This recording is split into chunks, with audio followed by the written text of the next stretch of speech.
Boa tarde. Como prometido, nós estamos aqui para responder questões da nossa live, discutindo a crise internacional do coronavírus. Nós não conseguimos responder todas as questões, porque são muitas, mas nós vamos responder 4 delas. As outras nós responderemos num artigo que deve sair em breve, e as outras ainda que vão sobrar, nós esperamos responder nas discussões que o Contrapoder vai organizar para este período de quarentena.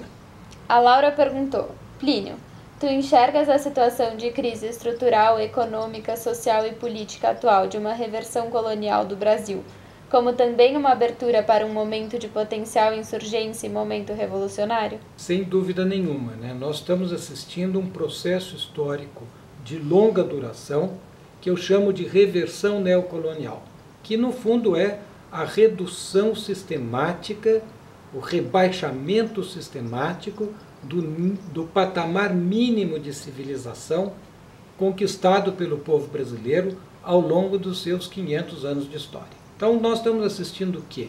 Uma espécie de aborto do Estado Nacional. É uma crise de grande profundidade. O velho vai morrer e uma coisa vai nascer. O que está morrendo? Aquele esboço de projeto nacional. O que vai nascer? Se predominar o projeto da burguesia, vai nascer uma neocolônia. Uma sociedade ainda mais primitiva, ainda mais desigual, uma sociedade ainda mais subordinada ao capital internacional. A outra possibilidade inscrita no movimento histórico é o Brasil, finalmente, depois de 500 e tantos anos, dar conta dos seus problemas históricos, enfrentar a segregação social, enfrentar a dependência externa. Isso eu chamo de Revolução Brasileira. Então a alternativa é a Revolução Brasileira. O povo vai lutar por uma vida melhor. É importante que ele lute embasado num projeto alternativo, para que esta luta, esta energia dele contra o status quo se dirija para a construção de uma coisa nova. A Camila perguntou: Plínio, como você avalia a possibilidade das medidas emergenciais terem força social para serem implementadas?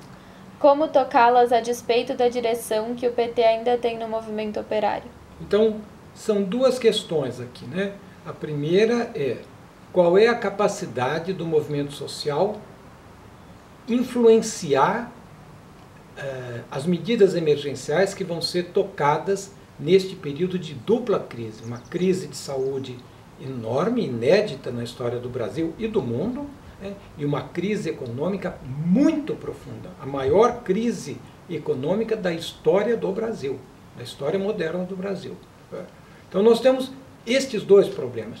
No momento, o movimento social está muito, digamos, desarmado, mas ele pode enfrentar a situação pela negativa, né?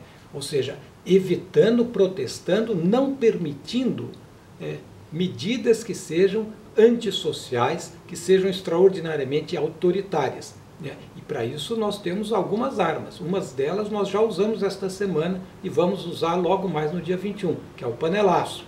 Mas também nós temos a arma da greve, nós temos a arma, digamos, de protestos. A segunda questão colocada pela Camila, no fundo, é a necessidade de se construir uma esquerda contra a ordem, a necessidade de uma maior organização da esquerda contra a ordem.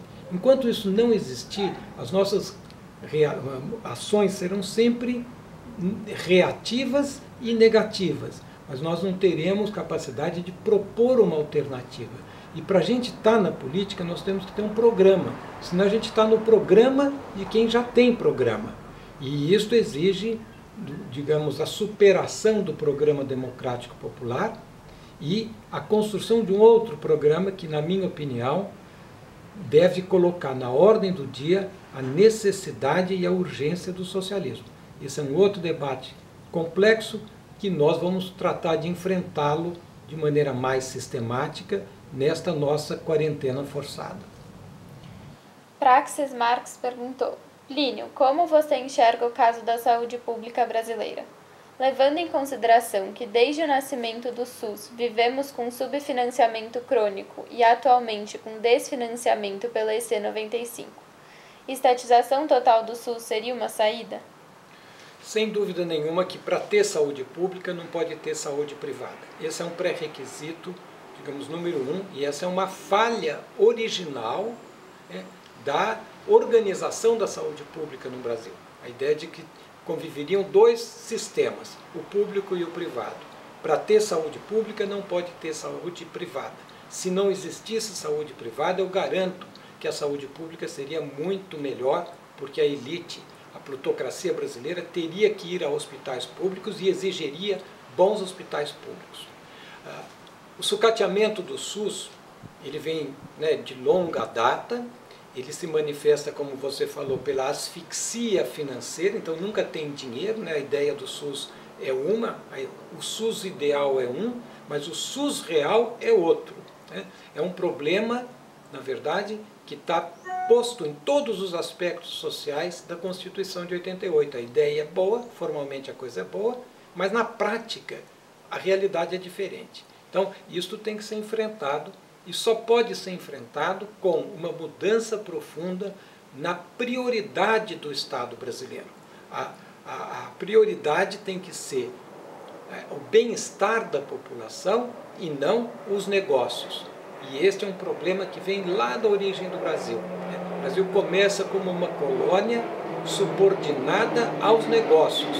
E é este o problema que nós teremos que enfrentar. A Mara perguntou: o governo anunciou hoje um voucher para pessoas fora da economia formal e diz que ele começa a ser distribuído em até 2 semanas. O Corona Voucher pretende atingir 18 milhões de famílias, segundo o governo. Também aventa aumentar o Bolsa Família. Essas medidas teriam um impacto positivo para amenizar a penúria durante a crise? Do ponto de vista político, pode enfraquecer o movimento crescente anti-Bolsonaro? Bom, então primeiro, qualquer transferência de renda à população é uma política anticíclica e, portanto, contribui para amenizar o problema da crise econômica. Quanto maior for a transferência, maior o efeito anticíclico. Então, é uma medida do ponto de vista econômico boa, mas tem que ser feita em grande proporção, não é uma esmolinha, né? Segundo, é uma medida justa. Na hora da crise nós temos que ter critério, e o critério tem que ser priorizar o mais vulnerável, o mais, digamos, frágil.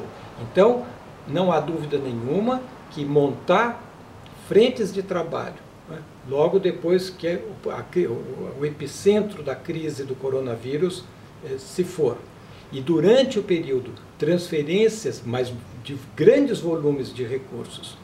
O governo é sempre muito generoso para dar dinheiro para banco não quebrar, pois nós queremos a mesma generosidade, e se for necessário mais ainda, para assistir as populações carentes que vão passar por um período extraordinariamente grave. Então, em tese, é uma medida correta. Do ponto de vista político, acho que essas medidas não vão enfraquecer em nada a oposição ao Bolsonaro, porque eu acho que elas virão de maneira atrasada.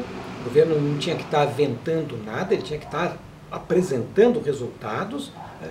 E elas virão de maneira mesquinha, muito aquém da crise traumática que vai bater na sociedade brasileira agora.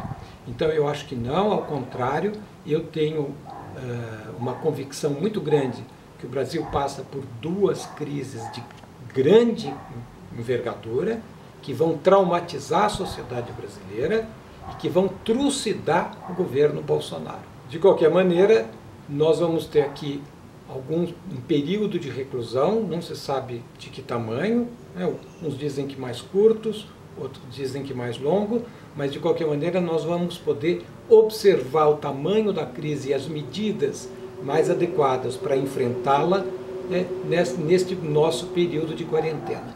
Faremos vários debates sobre o assunto.